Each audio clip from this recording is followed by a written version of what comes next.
Alright, gonna check the compression on my 350 that I plan on putting inside the 85 3/4 ton because the 454 is done. Anyways, gonna check the compression and show you how that looks on this engine.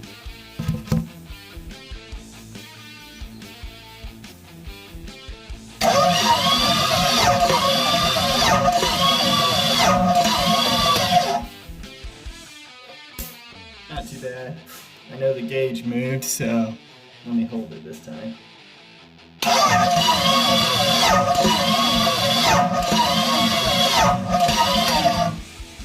As you could hear, and now you see, the battery is on the charger, so we didn't really get to crank it that fast, but over 100 is pretty good, I would say.